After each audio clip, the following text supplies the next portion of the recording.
तो नमस्कार आप सभी को। इससे पहले वाले भाग के अंदर हमने पढ़ा था कि रासायनिक अभिक्रिया किसे कहते हैं और संयोजन अभिक्रिया वियोजन अभिक्रिया क्या होती है, इसकी डेफिनेशन और इसके एग्जाम्पल के बारे में पढ़ा था और अभिक्रिया को किस प्रकार से संतुलित किया जाता है उसका पूरा वीडियो मैंने बना रखा है, आप जाके देख लेना। अब हम अगला पार्ट देखते हैं कि विस्थापन अभिक्रिया, replacement and double replacement reaction क्या होती है।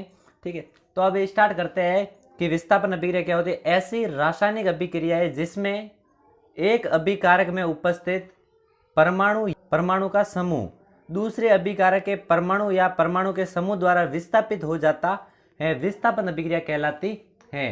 कहने का मतलब है कि कोई भी रासायनिक अभिक्रिया है उसमें अभिकारक है वो परमाणु या परमाणु के समूह द्वारा दूसरे अभिकारक के परमाणु या परमाणु के समूह द्वारा विस्थापित का मतलब होता है स्थान चेंज कर लेगा वो। ठीक है, इधर आप देखते हो ये एग्जाम्पल आप समझ लेने के बाद ए बी का मतलब है कि ये दो अभिकारक है, कहने वाले कि यौगिक बना हुआ है यहाँ पर। ठीक है, और ये सी कहने वाले यहाँ पर कोई परमाणु है, ठीक है, जो यहाँ पर है। अब ये क्या कर रहा है कि कहने का मतलब है सी विस्थापन कर रहा है बी का, तो सी विस्थापन कर रहा है बी का, तो कहने का मतलब बी को यहाँ से हटा देगा ये और यहाँ सी जुड़ जाएगा इसके ए के साथ में, तो उत्पाद के अंदर ए सी बन जाएगा प्लस बी आ जाएगा, बी क्योंकि इससे अलग हो जाएगा। अब ये अभिक्रिया तभी हो सकती है जब सी है जिसने सी ने इसको विस्थापित किया है वो अधिक क्रियाशील होना चाहिए इससे बी से। यदि बी से अधिक क्रियाशील नहीं है तो इसको विस्थापित नहीं कर सकता। कहने का मतलब है बी की जगह चेंज नहीं कर पाएगा सी। इसका मतलब हम कह सकते हैं कि सी यहाँ पर अधिक क्रियाशील है। अब बात आती है कि क्रियाशीलता का हमें कैसे पता चलेगा कि कौन क्रियाशील ज़्यादा है और कौन क्रियाशील कम है। तो इसका पता हमें सक्रियता श्रेणी के द्वारा पता चलता है कि कौन ज़्यादा क्रियाशील है और कौन ज़्यादा नहीं है। तो सक्रियता श्रेणी के बारे में मैं आपको बताता हूँ। इससे पहले आप एक एग्जाम्पल देखो, इसमें Fe प्लस CuSO4। अब देखो इसमें SO4 की जगह SO4 के साथ में Fe ऐड हो गया और ये Cu को यहाँ से हटा दिया, तो यहाँ पर क्रियाशील कौन हुआ? तो क्रियाशील यहाँ पर Fe हुआ क्योंकि Fe ने Cu को यहाँ से हटा दिया। तो अभी हम पता करते हैं कि क्रियाशीलता का हमें कैसे पता चलता है। तो विस्थापन में अधिक क्रियाशील तत्व कम क्रियाशील तत्वों को विस्थापित कर देता है। कहने का मतलब अधिक क्रियाशील तत्व जिसमें पावर अधिक होगा वो क्या कर देगा, कम पावर वाले को हटा देगा वहां से। ठीक है, तो तत्वों की क्रियाशीलता की जानकारी सक्रियता श्रेणी से होती है। अब मैं सक्रियता श्रेणी के बारे में आपको बताता हूं।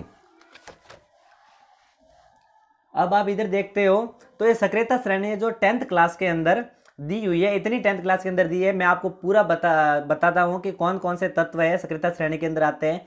अब जो ऊपर लिखे हुए तत्व है वो अधिक क्रियाशील तत्व है और नीचे लिखे हुए है वो न्यूनतम क्रियाशील तत्व है।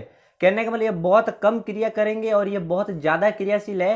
कहने का मतलब ये किसी भी तत्व को हटा सकते हैं और उनकी जगह ले सकते हैं। अब जब हम ऊपर से नीचे की तरफ जाएंगे तो क्रियाशीलता घटेगी, तो इसलिए ये सबसे कम क्रियाशील है। आप इधर देख सकते हो कि एग्जाम्पल दे रखा है मैंने कि Zn प्लस CuSO4, आगे लिखा है कि ZnSO4 plus Cu, Pb plus Cl2, तो PbCl2 प्लस Cu। यहाँ पर देखो आप कि Zn ने Cu को विस्थापित कर दिया, तो यहाँ पर Zn खुद ने जगह ले ली। कहने का मतलब Zn Cu से अधिक पावरफुल है, तो इसका पता लगाता है कि Zn पावरफुल है या नहीं है।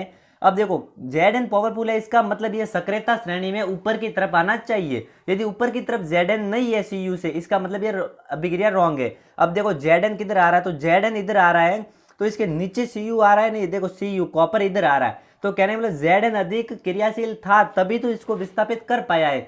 यदि अधिक क्रियाशील ना होता तो विस्थापित नहीं कर पाता। अब हम सेकंड देखते हैं कि Pb प्लस CuCl2, तो इसमें यहाँ पर Pb ने Cu को विस्थापित कर दिया और Cu की जगह Pb आ गया। कहने का मतलब Pb कह रहा है कि मैं बहुत क्रियाशील हूं और मुझे यहाँ पर आने दे, नहीं तो मैं तुझे यहाँ से भगा दूंगा।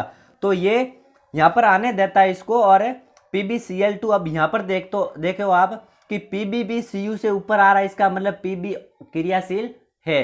तो ये अभिक्रिया थी। अब यदि आप पूरा देखना चाहते हो अभिक्रियाशीलता का क्रम है तो मैंने आपको यहाँ पर एक पेज के थ्रू बताता हूँ मैं। देखो ये अभिक्रियाशीलता है जो लिथियम से स्टार्ट होती है और यहाँ पर आप देख सकते हो कि F तक जाती है, फ्लोरीन तक जाती है। तो कहने का मतलब आपको याद करने के लिए लेके बारात काना, मजे में आना, मंजन कर, फेंक दो नी, सुनो प्रभु, हाइड्रोजन, और फिर आप चाप के नाम से याद रख देना। तो इस प्रकार की ट्रिक है, आप वीडियो को रोक करके आप ये ट्रिक लिख देना और याद कर सकते हो। अब नेक्स्ट है कि द्विविस्थापन अभिक्रिया क्या होती है, डबल डिप्लेसमेंट या डबल रिप्लेसमेंट रिएक्शन क्या होती है, रिप्लेसमेंट है यहाँ पर, ठीक है। अब ऐसी अभिक्रिया है जिसमें दोनों अभिकारकों के परमाणु या परमाणु का समूह आपस में विस्थापित हो जाता है। उसमें क्या हो रहा था कि एक परमाणु के द्वारा दूसरे अभिकारक के अंदर जो परमाणु है उनका विस्थापन हो रहा था। इसमें दोनों अभिकारक के परमाणु और परमाणु का विस्थापन होगा। यहाँ पर आप देख सकते हो कि CuSO4 + 2NaOH, तो यहाँ पर Cu किसके पास आ रहा है, OH के पास आ रहा है, और Na2 किसके पास आ रहा है, SO4 के पास आ रहा है, ठीक है। तो आप देख सकते हो कि दोनों जो है परमाणु या परमाणु का समूह है दोनों विस्थापित हो रहा है। कहने वाला इस प्रकार है AB + CD, तो A के पास में D आ रहा है और C के पास में B आ रहा है। कहने मतलब दोनों का विस्थापन हो रहा है, जबकि जो विस्थापन अभिक्रिया थी उसमें सिर्फ एक परमाणु या परमाणु के समूह का हो रहा था। सॉरी। अब नेक्स्ट है,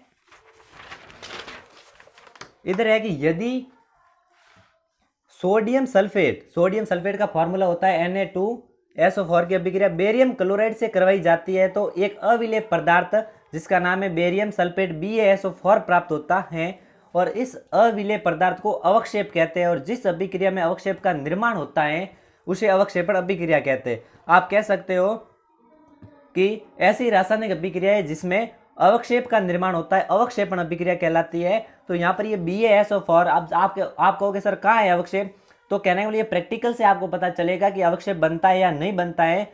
तो अभी आपको अभिक्रिया सीधी लर्न करनी पड़ेगी इसमें कि Na2SO4 + BaCl2, तो BaSO4 + 2NaCl।